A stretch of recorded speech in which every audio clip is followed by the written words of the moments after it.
Swadika, bonjour à tous. Aujourd'hui, je vous emmène dans un nouveau pays, une nation non européenne qui n'a jamais été colonisée par les Européens, et elles sont peu nombreuses malheureusement. Une nation qui a été dès le début caractérisée par sa monarchie.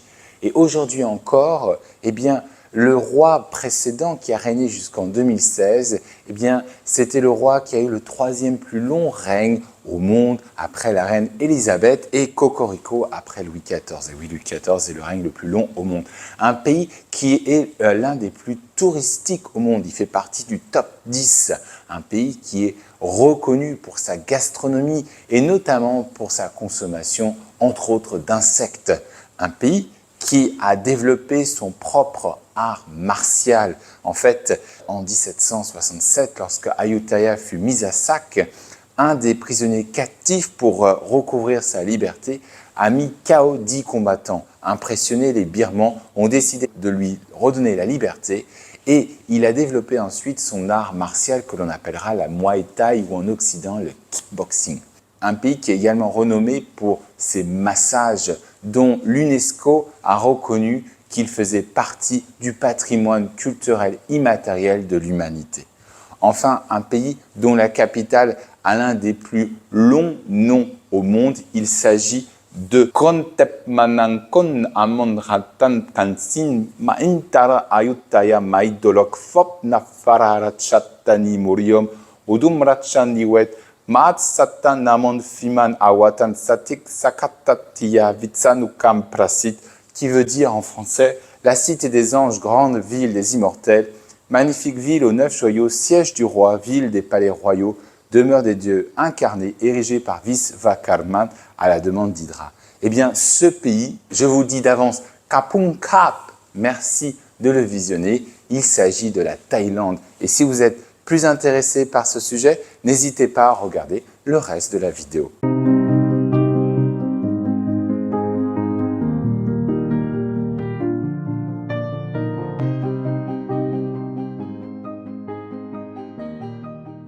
Alors, comme nous l'avons précédemment vu dans les vidéos sur le Laos et le Cambodge, la Thaïlande, c'est aussi un pays d'Asie du Sud-Est. En fait, la Thaïlande, c'est tout simplement à peu près la superficie et la population de la France. En effet, la superficie de la Thaïlande est de 513 120 km². Pour une population de 71 millions d'habitants. Le mot Thaïlande, en fait, vient de Thaï, le peuple, et land, la terre des Thaïs. Mais jusqu'en 1939, le pays se nommait le Siam, que vous avez peut-être entendu, notamment lorsqu'on parle des frères siamois. En fait, les frères siamois, c'était des acteurs du cirque du 19e siècle qu'on appelait les Hang et Chang. Ils ont popularisé effectivement l'appellation siamois. Mais on peut aussi entendre par siamois le fameux chat siamois qui est originaire de la Thaïlande, même si l'animal préféré des Thaïlandais va être l'éléphant. La Thaïlande a pour voisin effectivement le Laos, une très longue frontière, plus de 1700 km, puis ensuite une frontière avec le Cambodge à l'est, le golfe de Thaïlande au sud, une très longue frontière à l'ouest avec le Myanmar ou la Birmanie, c'est sa plus longue frontière, près de 2000 km. Et enfin au sud, vous avez une frontière avec la Malaisie, qui effectivement est coincé entre le golfe de Thaïlande à l'est et la mer d'Andaman à l'ouest. La Thaïlande, elle peut être aisément partagée en 5. En fait, vous avez au nord des montagnes plissées qui sont en fait la continuation au sud-est du soulèvement qui a créé en fait l'Himalaya. Ce soulèvement qui a formé l'Himalaya va continuer vers le sud-est et créer les montagnes que l'on a au nord de la Thaïlande ou au nord de Vietnam. Et c'est ainsi que l'on va retrouver les sommets élevés de la Thaïlande, notamment le mont Uamen-drong à 2285 mètres, le Phuket à 2079 mètres, le Phu Suai Dao à 2120 mètres, le mont Intanon à 2580 mètres. Toutefois, l'altitude moyenne du pays est très basse. Elle est de 287 mètres. Ça situe la Thaïlande dans la moyenne basse. Donc, ce n'est pas les pays le plus plat, mais effectivement, l'altitude est relativement faible. Dans ces montagnes, un certain nombre de fleuves vont prendre leur source.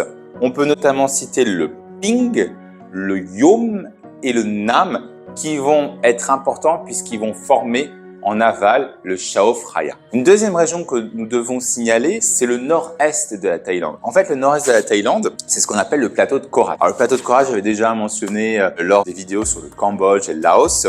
En fait, le plateau de Korat, à l'ouest, vous avez des montagnes. En général, ce sont des basses collines. Au sud, vous avez la chaîne des Dang Krek que nous avons mentionné dans la vidéo du Cambodge. C'est une pente qui va s'incliner plus en plus vers l'est jusqu'au Mekong. Parce qu'effectivement, le Mekong forme une bonne partie de la frontière entre la Thaïlande et le Laos. Ensuite, une troisième région que nous vous mentionnez, c'est effectivement cette grande plaine que l'on a au centre de la Thaïlande. Cette plaine, c'est la plaine du Chao Phraya. Alors, cette plaine, elle est en amont constituée plutôt de vallées fluviales et en aval, c'est une immense plaine alluviale. Cette plaine alluviale, c'est le panier à riz de la Thaïlande. C'est ce qui permet à la Thaïlande d'être l'un des plus gros exportateurs de riz au monde. En numéro 4, vous avez en fait le sud-est de la Thaïlande qui est composé de collines qui se jettent directement dans la mer. Donc vous avez un relief très escarpé, un littoral très découpé. Et enfin, vous avez la péninsule malaise. Et dans cette péninsule malaise, qui est coincée entre la mer d'Andaman, qui est une partie de l'océan Indien, et le golfe de Thaïlande, vous avez au centre l'isthme de Kra. Cette péninsule permet effectivement de relier l'Asie du Sud-Est à la Malaisie. Vous retrouvez également une montagne, le Khao Luang, à seulement 1780 mètres. À noter que la majorité du territoire thaïlandais connaît un climat tropical. Concernant la géographie humaine, eh bien là, effectivement, comme je l'ai mentionné, la population de la Thaïlande est de 71 millions d'habitants. La population n'augmente plus vraiment, elle était de plus 0,1% les dernières années. Vous avez un taux de fécondité qui est très bas. Le taux urbain de la Thaïlande est de 53% d'après la Banque mondiale.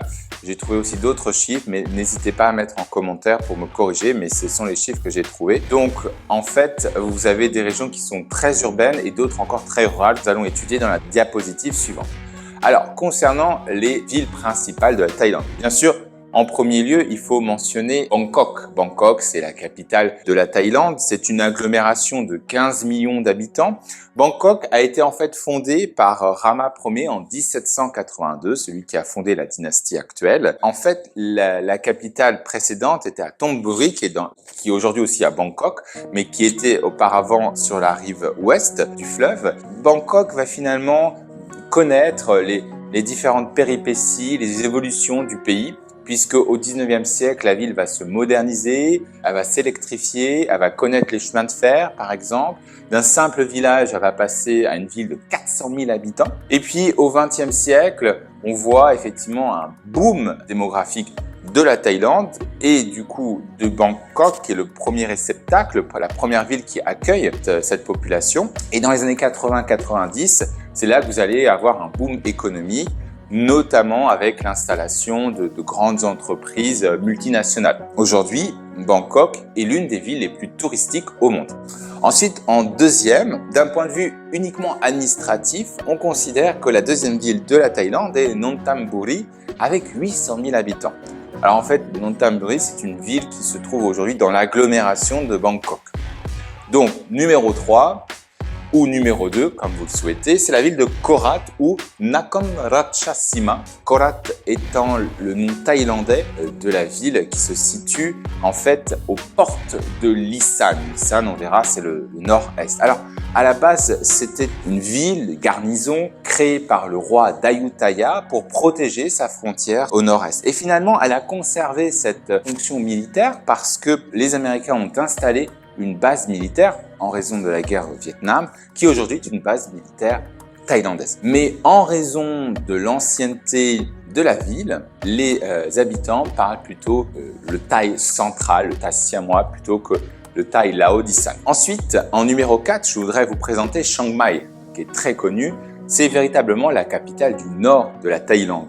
Chiang Mai, en fait, c'est tout simplement la capitale d'un ancien royaume thaï qu'on appelle le royaume de Lana. La ville va jouer un rôle très important dans la diffusion du bouddhisme Theravada. Ensuite, la ville fut malheureusement saccagée par les Birmans et même incorporée au royaume Lao, nous avons vu, pour finalement réintégrer le royaume thaïlandais par Thaksin à la fin du XVIIIe siècle. Mais c'est aujourd'hui un hub économique pour tout le nord de la Thaïlande. Ensuite, on passe de l'extrême nord à l'extrême sud avec Athai. Athai, c'est effectivement dans la péninsule malaise. Là aussi, c'est un village qui est devenu une ville très rapidement au 19e siècle avec la construction du chemin de fer. La ville accueille une forte minorité chinoise qui était attirée par les mines d'étain, mais ça on le verra plus en détail dans une prochaine vidéo sur la Malaisie. Et bien évidemment, la population locale sont des Malais, donc des Thaïlandais musulmans. Enfin, il faut mentionner Khon Kaen, toujours dans l'Isan, suivi de Pattaya, que tout le monde connaît. Pattaya, là aussi, c'est un village de pêcheurs qui, dans les années 60, est devenu une station balnéaire en raison des GI américains avec le R&R, le Rest and Relax. Et effectivement, c'est devenu une ville importante. La ville essaye de se transformer aujourd'hui, elle essaie d'être un centre d'affaires important. Et en tout cas, c'est le poumon économique de l'Est de la Thaïlande. Enfin, il faut mentionner Udon Thani, encore dans l'Isan. C'est une des 4 villes majeures de l'Isan. Aussi une ancienne base militaire, mais aussi une ville universitaire. Et au sud, Surat Thani, qui est important dans le sens où c'est un port majeur du sud de la Thaïlande, et c'est ce qui vous permet d'aller justement sur les îles comme Koh Samui ou Koh Tao. Donc vous avez cet intérêt. Et enfin, Phuket.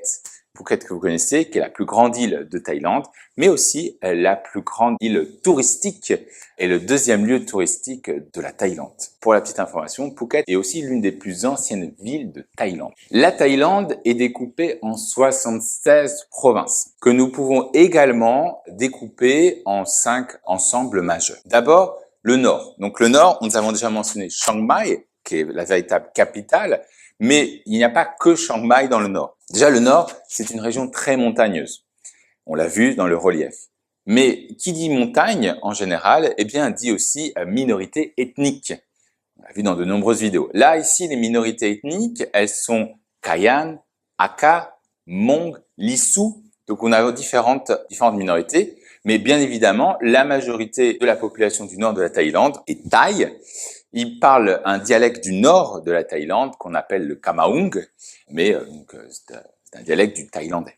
Il faut également signer un certain nombre d'autres villes importantes parce que le nord joue aussi un rôle touristique important après Chiang Mai. Vous avez notamment Sukhothai, qui est la capitale de l'ancien empire de Sukhothai, mais également, nous devons mentionner des villes. Alors d'abord, vous avez Shanghai pour son potentiel touristique avec son temple blanc. Vous avez Lamphun, l'ancienne capitale d'un royaume Mon, le royaume de Aripuchai. Vous avez Phrae, qui est très connu parce qu'en fait, la ville était située à côté d'une forêt. Aujourd'hui, c'est une ville qui est connue pour la transformation du bois de teck, mais aussi la soie. Vous avez également Phayao, qui est connu pour son lac, Lampang pour ses éléphants. Donc, vous voyez que vous avez différents attraits touristiques dans le nord qu'il ne faut pas rater. Ensuite, le nord-est. Alors, nord-est, en sanskrit, donc en indien, ça veut dire Isan. Donc, le nord-est, je vais l'appeler dorénavant Isan. Alors, l'Isan, c'est une région à part.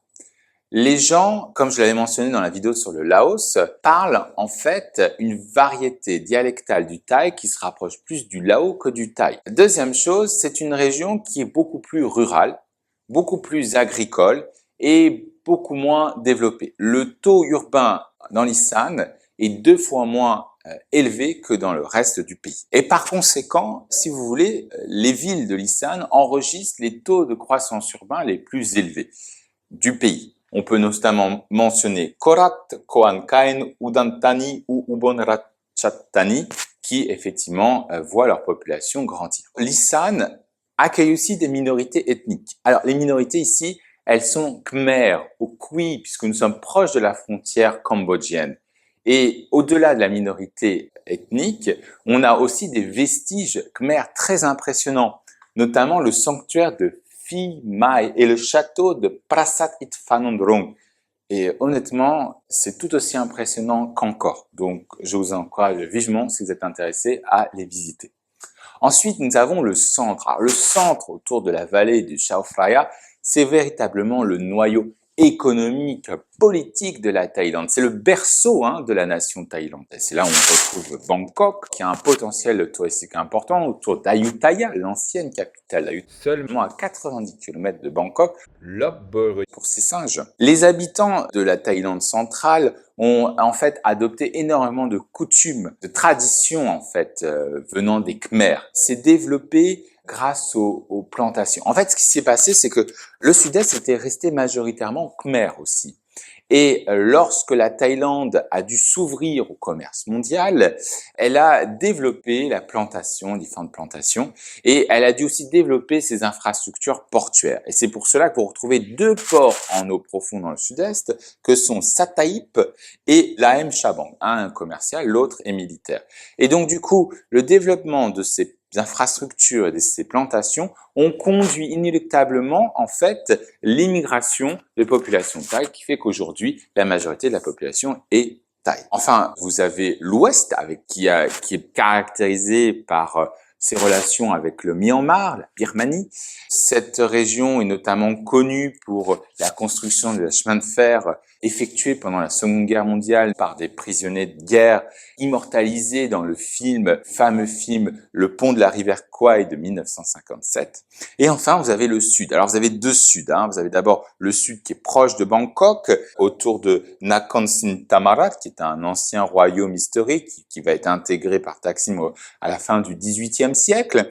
Et vous avez ensuite l'extrême sud qui, elle, est plutôt peuplée par la minorité malaise. Il faut bien sûr ne pas oublier les îles touristiques que j'ai mentionnées, Phuket à l'ouest, Koh Samui, Koh Tao à l'est, et l'isthme de Kra. Alors l'isthme de Kra, en fait, c'est un isthme qui sépare l'océan Indien, la mer d'Andaman à l'est, et le golfe de Thaïlande à l'est. Et le Premier ministre actuel relance un vieux serpent de mer de construire un canal qui permettrait aux bateaux de ne plus passer par le détroit de Malacca. Mais ça, on en parlera plus en détail avec Singapour. Concernant le tourisme, je vous ai dit que la Thaïlande est l'un des pays les plus touristiques au monde. Vous avez d'abord le complexe des forêts de Kaong Krachan, le parc national de Khao Yai, le parc historique de Sri Thep, le parc historique de Kamphaeng Phet, le sanctuaire de faune de Huay Khanh Khong, le site archéologique de Ban Chiang, et dont tous ces nombreux sites ont été classés au patrimoine de l'UNESCO, la ville historique d'Ayutthaya, la ville historique de Sukhothai, le temple blanc de Shanghai, le temple de verre de Phetchabun, le Wat Phra That Changchum, un site archéologique, et les îles, effectivement, pour le patrimoine naturel, les îles de Krabi, les îles de Koh Phi Phi ou de Koh Lanta, et de l'autre côté, effectivement, l'île de Koh Samui. Alors, concernant les langues, la langue officielle de la Thaïlande, c'est le thaï, même le thaï dans sa version siamoise. Alors, je m'explique. On verra historiquement, mais effectivement, on considère que les Thaïs viendraient de Chine. D'ailleurs, c'est ce qui expliquerait pourquoi le premier alphabet utilisé pour retranscrire la langue thaï était fait à partir de caractères chinois. Lorsque les Thaïlandais sont arrivés dans la péninsule indo-chinoise, ils vont adapter l'alphabet khmer qui lui-même est influencé par le pali. C'est pour cela qu'aujourd'hui, l'alphabet thaï comprend 20 consonnes et 24 voyelles. Comme nous l'avons déjà précédemment mentionné, le thaï en fait fait partie de la famille des Thaï Kadai. Alors, la famille des Thaï Kadai a à peu près 100 millions de locuteurs. Mais sur ces 100 millions de locuteurs, si vous voulez, 66 millions sont en Thaïlande. Donc, autrement dit, la Thaïlande porte à elle toute seule, on va dire, ce groupe. Après, vous avez une bonne partie au Laos. Et sur ces 66 millions de locuteurs, en fait, on voit 4 variétés dialectales régionales fortes. D'abord, vous avez le thaï siamois, qui est le thaï standard, le thaï qui est parlé à Bangkok par 40% de la population thaïlandaise. Ensuite, vous avez le thaï de l'Isan, qui est plutôt un thaï lao, qui lui est plutôt parlé par 30% de la population. Et enfin, vous avez le thaï du nord, Khamuang, et aussi le thaï du sud, qu'on appelle le Pak Thaï. Concernant la répartition ethnique de la Thaïlande. Alors, la Thaïlande, elle est composée de 80% de Thaï. Donc, c'est une nation plutôt homogène.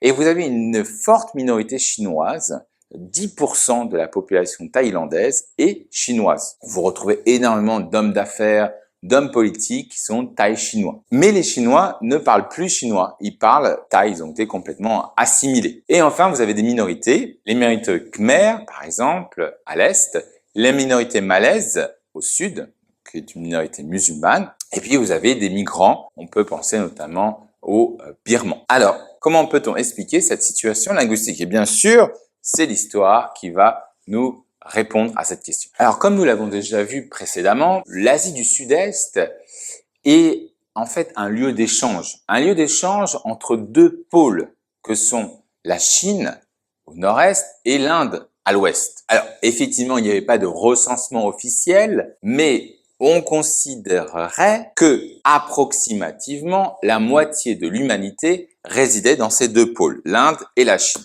Comme vous le savez géographiquement, il y a l'Himalaya entre les deux, ce qui ne facilite pas, mais qui ne rend pas impossible les échanges. Donc, les Indiens et les Chinois vont commercer en contournant l'Himalaya, soit par l'Asie centrale, que nous avons déjà vu, avec le Xinjiang et le Kazakhstan, soit par l'Asie du Sud-Est. Et en passant, évidemment, ils vont découvrir les ressources potentielles primaires de l'Asie du Sud-Est, notamment les métaux précieux, notamment les épices. Et en échange, les Indiens et surtout les Chinois vont vendre des produits manufacturés. On peut penser à la soie, on peut penser à la porcelaine. Et donc du coup, ces échanges commerciaux, comme je l'avais précédemment dit, sont aussi des échanges d'idées, des idées pour constituer une société.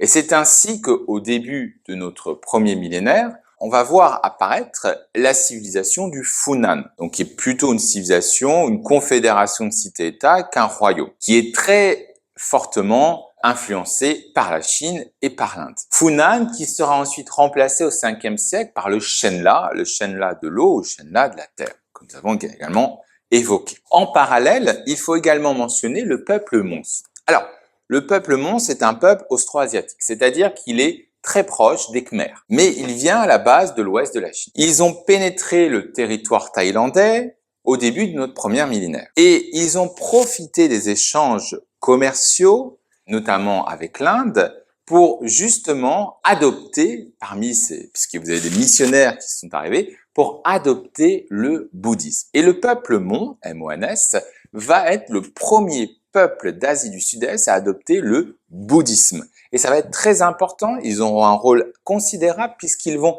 justement influencer d'autres peuples d'Asie du Sud-Est.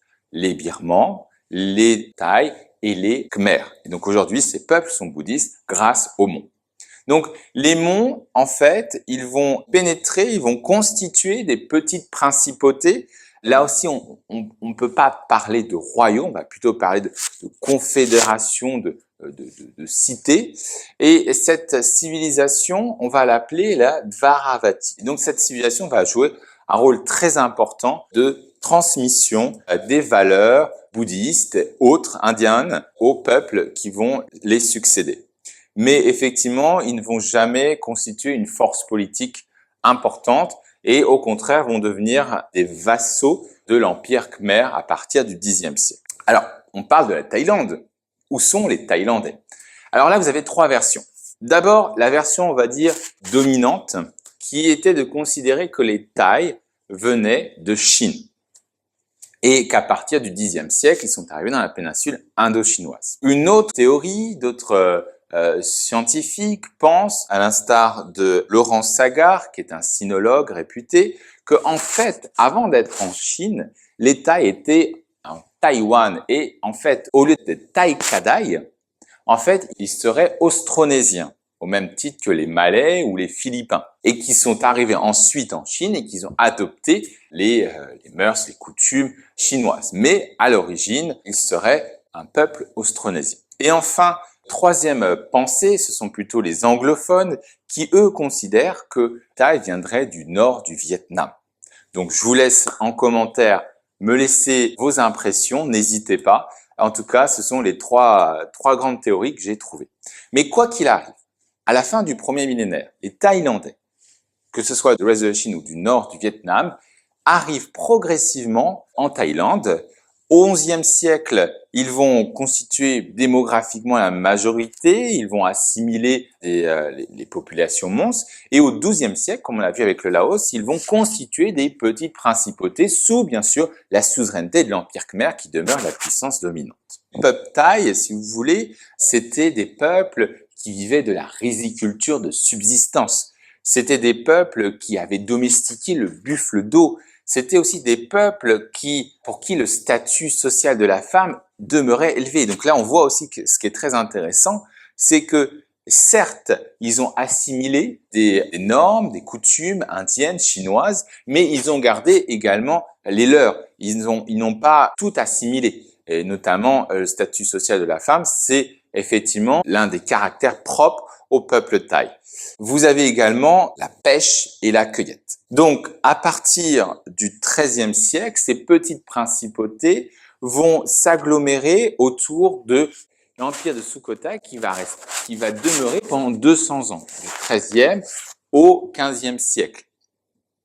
Donc, c'est un empire qui fonctionne par cercle, hein, c'est pas un royaume centralisé, mais effectivement, c'est la première fois que l'on voit une puissance majeure thaï. Alors, il faut noter que au début, ce royaume est né plutôt de la révolte contre la domination khmer. Mais il faut attendre le troisième dirigeant de cette lignée, qu'on appelle Ramkhamhaeng, pour que véritablement Sukhothai se détache de la puissance khmer. Et d'ailleurs, c'est avec ce souverain qu'en 1292, on retrouve le premier document officiel écrit en thaï. En fait, adapté à partir de l'alphabet khmer. Et au nord de la Thaïlande, ce qui est aussi intéressant, c'est qu'on voit apparaître un deuxième pôle. Alors ce deuxième pôle, en fait, il va être constitué par le souverain Mangrai. Mangrai, lui, il va constituer une deuxième principauté autour de Chiang Mai et il va défaire en fait les restes, la dernière puissance monstre du royaume d'Ariphunjaya. Et c'est lui qui va créer la ville de Chiang Mai. Donc vous avez deux pôles, le Sukhothai et au nord, le royaume de Lana que va constituer Mangrai. Alors effectivement, ce royaume sera ensuite désintégré par les Birmans. Mais l'âge d'or de la Thaïlande sera en fait le successeur de Sukhothai, qui est le royaume d'Ayutthaya. Donc Ayutthaya est une ville qui est située à 90 km de Bangkok. L'émergence de cette puissance va être très rapide. En effet, on constate que dès 1369, le royaume d'Ayutthaya va piller encore. Et puis encore en 1389 et encore en 1431. Nous l'avons déjà vu dans la vidéo sur le Cambodge. Et par conséquent, à chaque fois que le roi d'Ayutthaya ou ses troupes pillent, eh bien, ils vont ramener des captifs, ils vont ramener des artisans, des commerçants et des fonctionnaires qui vont adapter les coutumes khmer à la cour d'Ayutthaya. On peut notamment citer la vénération du roi comme un roi-dieu, la centralisation bureaucratique, ou notamment l'installation de codes pénal, de code civil, qu'on appelle le Dharma Shastra. Donc, vous avez effectivement cette application des pratiques, en fait, hindoues des Khmers. Il faut aussi noter que la société d'Ayutthaya est une société très hiérarchisée, avec des relations clientélaires, avec un patron qui protège, patron qui lui-même est protégé, etc. Donc, c'est une société qui est très hiérarchisée, mais c'est aussi une société qui est sous-peuplée. Alors, la majorité de la population de cette société pré-industrielle travaille dans les champs. Vous avez effectivement des captifs qui sont devenus des esclaves. Mais vous pouvez aussi avoir des esclaves venant d'hommes libres qui n'ont pas réussi à payer leurs dettes. Donc vous avez ces deux catégories. Mais un homme libre n'étant pas satisfait de ses relations avec son patron peut très bien soit changer, soit coloniser d'autres terres. Donc c'est une société qui fonctionne ainsi. C'est aussi une société très cosmopolite. Dès 1511, vous avez en fait les Portugais qui arrivent, et puis plus tard, vous allez avoir des commerçants néerlandais, anglais, français, espagnol. Les Philippines ne sont pas loin. Mais aussi des missionnaires japonais. Si vous visitez Ayutthaya, vous verrez effectivement, il y a des restes, des vestiges donc de ces mercenaires japonais, et puis également des marchands chinois, persans, indiens, bien évidemment. Le roi de Ayutthaya, le roi Narai, 1656 à 1688, va envoyer des ambassades au roi Louis XIV à Versailles. Donc c'est quand même des relations diplomatiques qui ont été établies, et vous avez l'église Saint-Louis à Ayutthaya. Mais ces Européens, dans leur zèle constant de convertir, de vouloir convertir les Siamois du bouddhisme au christianisme, eh bien, à un moment donné, le roi d'Ayutthaya va fermer ses portes pendant 150 ans aux Européens. Pourtant, le roi siamois était très ouvert. Cette ville cosmopolite ne se résume pas seulement de la tolérance, mais tout simplement une volonté, effectivement, d'ouvrir le commerce siamois, de le développer et ainsi de générer des revenus supplémentaires à la royauté d'Ayutthaya. Donc, les Européens vont quitter Ayutthaya, mais la menace d'Ayutthaya ne sera pas les Européens, mais les Birmans. En effet, vous allez avoir en fait en Birmanie l'état de Tougou qui va se former à partir de 1569 et qui sera une véritable menace et une véritable puissance militaire pour l'Asie du Sud-Est, puisqu'ils ont envahi plusieurs fois le royaume d'Ayutthaya jusqu'à ce qu'en 1767, ils vont mettre à sac Ayutthaya. Et Ayutthaya sera réduit en cendres. Vous pouvez voir encore les ruines aujourd'hui, mais ils vont véritablement mettre fin au royaume d'Ayutthaya. Alors, 10 ans après, donc pendant 10 ans, la Birmanie va dominer la Thaïlande, mais 10 ans plus tard, vous allez avoir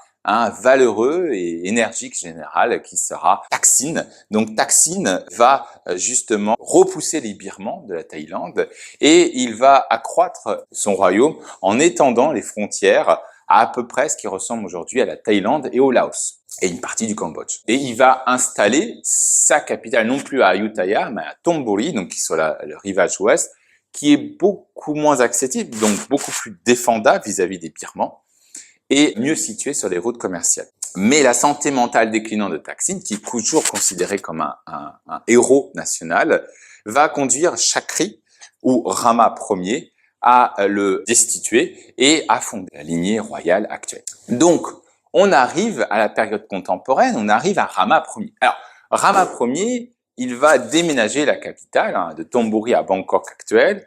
Il va justement essayer de s'inspirer des temples d'Ayutthaya, mais la menace birmane n'était pour autant pas écartée. En fait, les Birmans vont continuer jusqu'en 1820 et à chaque fois, les Thaïlandais réussissent difficilement à repousser la menace birmane. Et pourquoi 1820 ? Parce que finalement, les Birmans vont se voir occupés par un autre peuple. Effectivement, ça sera le début de la colonisation britannique en Birmanie. Ce qui permet à Rama III, justement, une fois débarrassé de la menace birmane, de pouvoir étendre son contrôle sur des principautés plus faibles que la Thaïlande. Ça va être à la fois le Laos et le Cambodge. Mais on arrive au milieu du 19e siècle. Alors, qu'est-ce qui se passe au milieu du 19e siècle ? Conséquence de la révolution industrielle. Pour la première fois, les petites nations européennes ont la capacité financière, technologique, militaire de dominer des nations asiatiques éloignées, à commencer par la Chine, à commencer par la guerre de l'opium, le traité de Nankin 1842.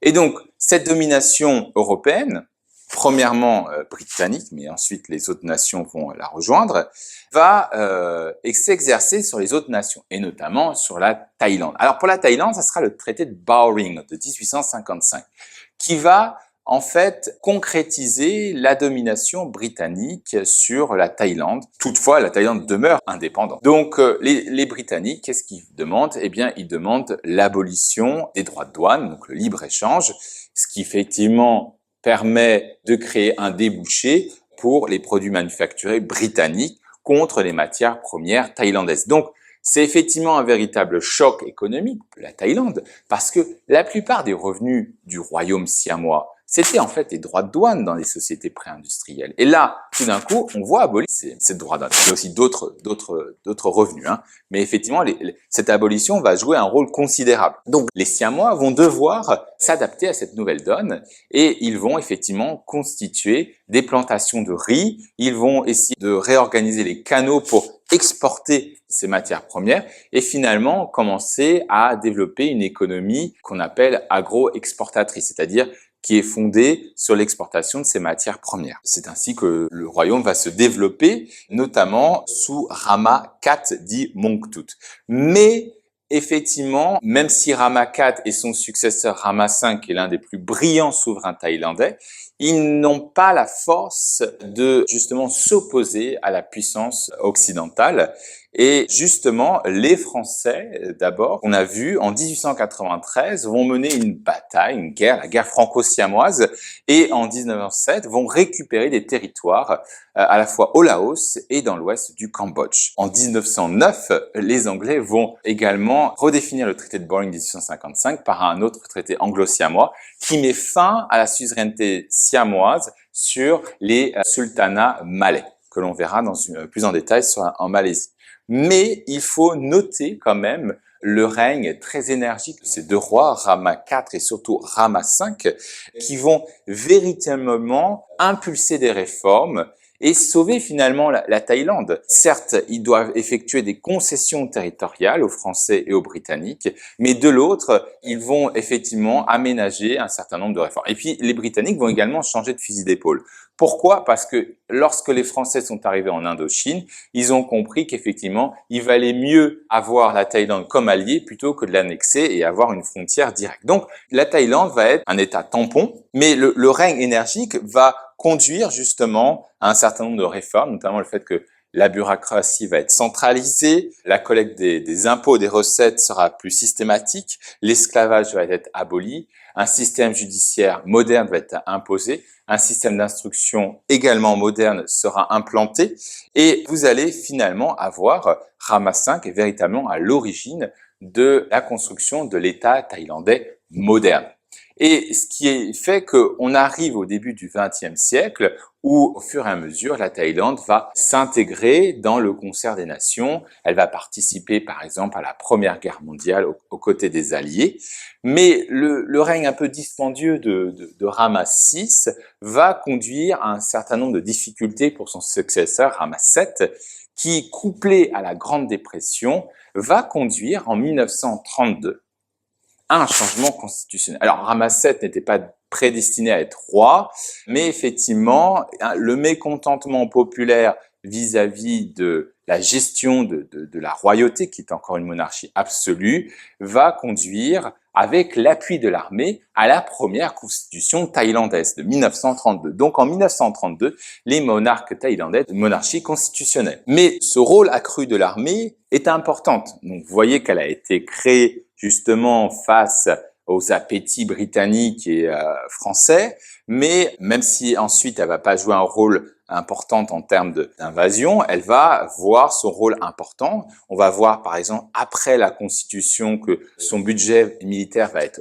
triplé. À partir de 1938-1939, on va voir la dictature de Phibun-Son Kham. Alors Phibun-Son Kham, c'est lui qui va changer le nom de Siam en Thaïlande, puisque effectivement c'est un régime autoritaire, nationaliste, qui se veut ambitieux et souhaiterait effectivement que tous les peuples thaïs soient unis sous le même pays. D'ailleurs, il va effectivement essayer de récupérer les territoires que les Français ont pris sur la Thaïlande. Après la Seconde Guerre mondiale, puisque la Thaïlande était quand même très proche du Japon, elle va réussir à se réintégrer. Et avec la montée du communisme en Chine et puis ensuite la guerre du Vietnam, les États-Unis vont énormément investir et l'un des premiers bénéficiaires de ces investissements massifs dans les années 50 et 60, eh bien, ce sera l'armée. Donc l'armée thaïlandaise va énormément se moderniser, mais aussi prendre des parts civiles de la Thaïlande. Il faut prendre en compte qu'il y a aussi cette volonté de démocratie. Et donc, dans les années 70, on va avoir un retour timide de la démocratie qui, ensuite, va à nouveau conduire au retour de l'armée. Et donc, du coup, ça va être une démocratie par intermittence.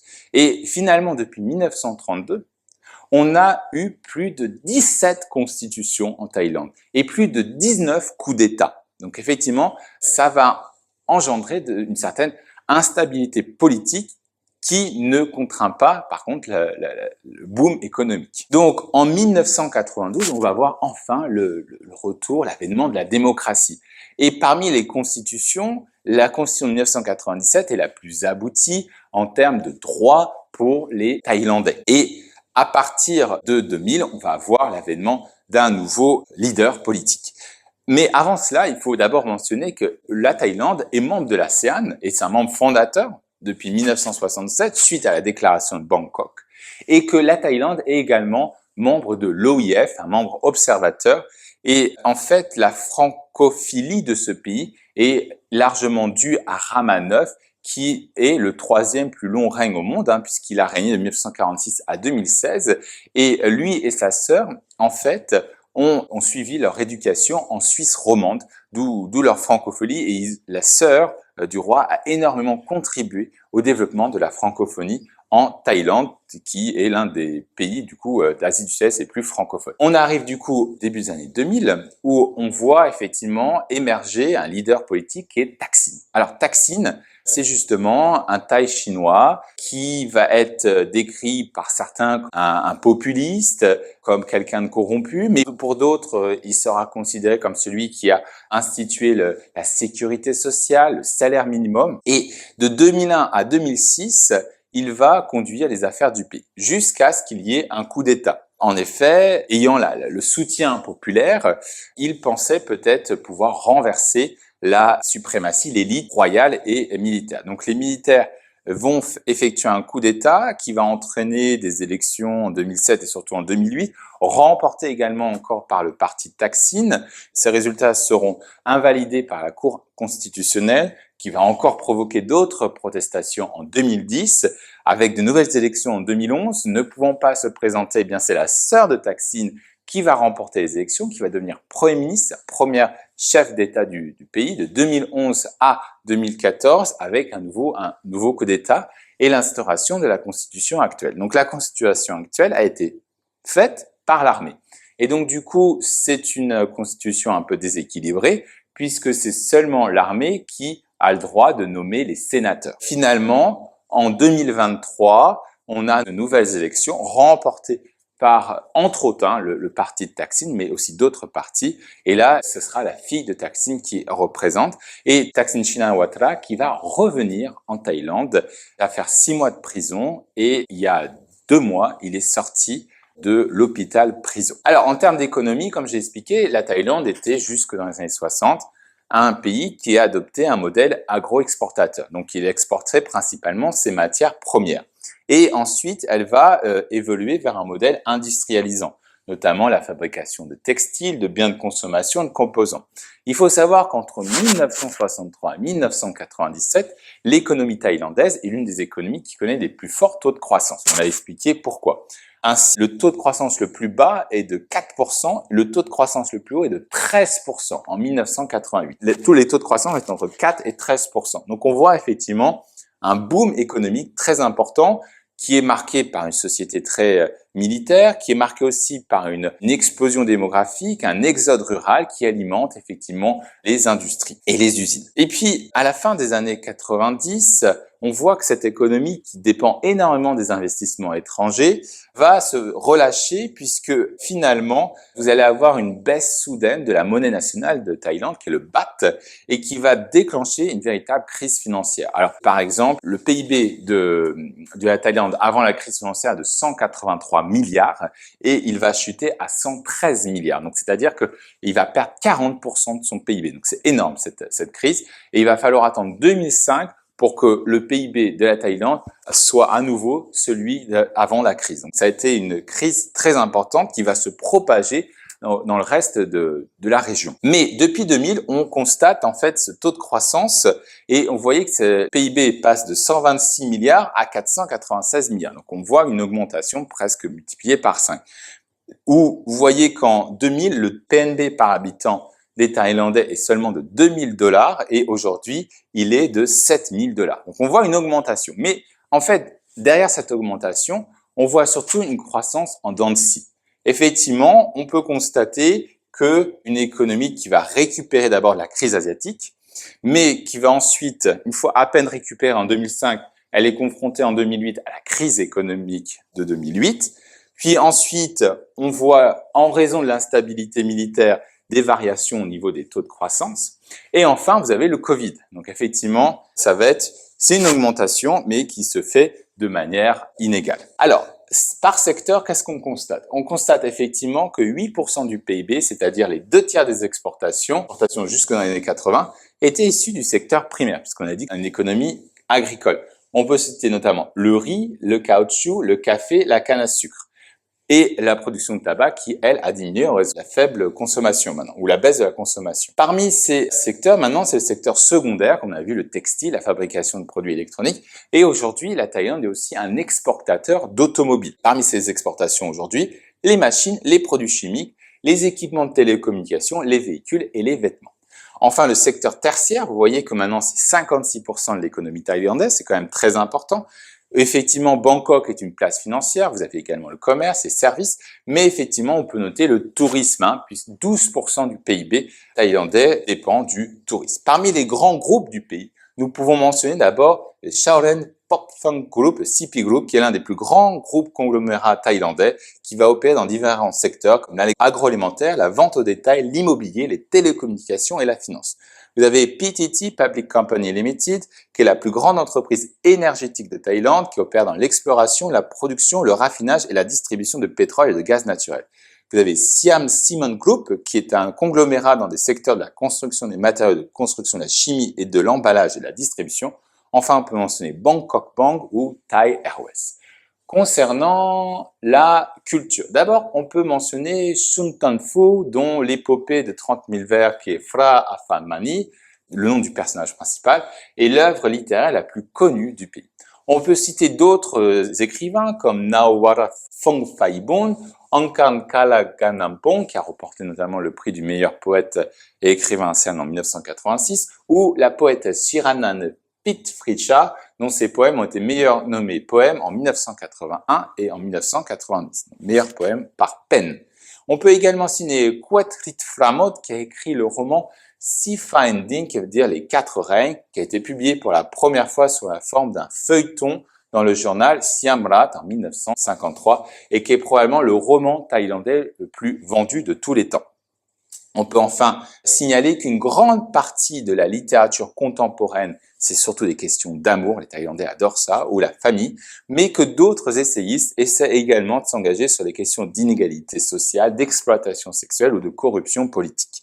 Enfin, au niveau de la chanson, on peut nommer Tongkai Mansteri Bird Tongkai, qui est un chanteur populaire très connu en Thaïlande. Concernant la gastronomie, d'abord, effectivement, il faut mentionner les pad thai, qui sont des nouilles de riz sautées avec des crevettes. On peut également nommer le tom yum sang, cette soupe épicée à base de crevettes.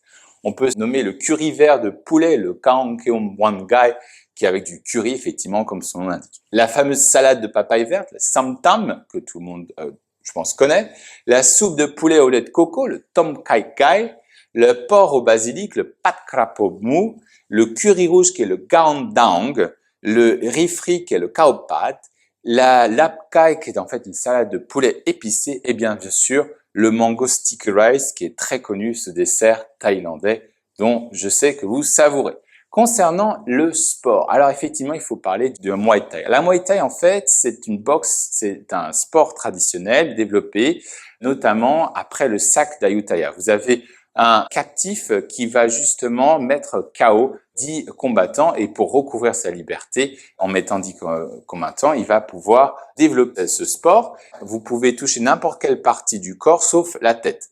Donc effectivement, c'est un sport incontournable en Thaïlande et elle s'effectue en général avec de la musique traditionnelle. Vous avez le Sepak Takraw qu'on a mentionné également et vous avez de très grands champions, notamment Kinada Kaus Kamsai, Porsche Kao Kao, Subsak Fun Sube, Sitipung Kamshan et Tidawan Daok Sakul et Anuma Chaishana qui sont des sportifs reconnus dans cette discipline. Le football est également très populaire. Il faut noter que l'ancien Premier ministre Thaksin a racheté Manchester City.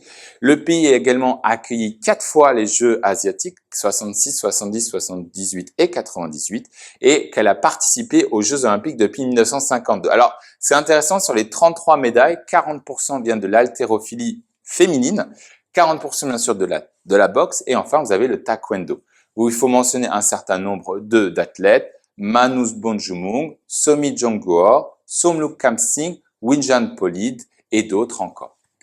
Pour finir, quels sont les défis de la Thaïlande? Alors, d'abord les défis politiques. La Thaïlande, comme on l'a vu, c'est un pays stable dans une région qui a été toujours mouvementée. On pense à la guerre au Vietnam, on pense au Khmer Rouge, on pense aujourd'hui à la Birmanie. Et donc du coup, elle accueille inexorablement des migrants qui peuvent rendre instable ce pays, puisqu'on l'a vu, ce pays est effectivement stable économiquement, mais politiquement, effectivement, connaît de nombreux changements constitutionnels. Quel va être effectivement l'avenir de la démocratie? Le poids de l'armée? Ce sont des questions qu'on peut se poser. Ou l'avenir du parti Thaksin? Est-ce qu'il va continuer avec sa fille? Et enfin, une chose très importante aussi, c'est comment ces différents pouvoirs vont gérer les minorités ethniques, notamment minorités malaises. Concernant les défis économiques, on voit que la croissance économique est très forte, mais elle est aussi de manière très inégale. Est-ce qu'elle va se poursuivre et comment elle va être répartie au sein de la population? Parce que vous avez de fortes inégalités sociales. Concernant aussi l'économie, l'avenir du tourisme durable, on voit que le Thaïlande dépend énormément des revenus du tourisme. Est-ce que ce tourisme est respectueux de l'environnement? On voit aussi que la population thaïlandaise vieillit très vite et que ces ménages sont les plus endettés d'Asie du Sud-Est. Enfin, les défis environnementaux, au-delà du tourisme durable, vous avez également la déforestation qui joue un rôle important, qui conduit à de nombreuses inondations parce que la surface forestière a diminué de moitié. Voilà, comme toujours, si vous avez aimé, n'oubliez pas de liker, de partager et surtout de vous abonner. Merci à tous et moi je vous revois dans une prochaine vidéo. Au revoir.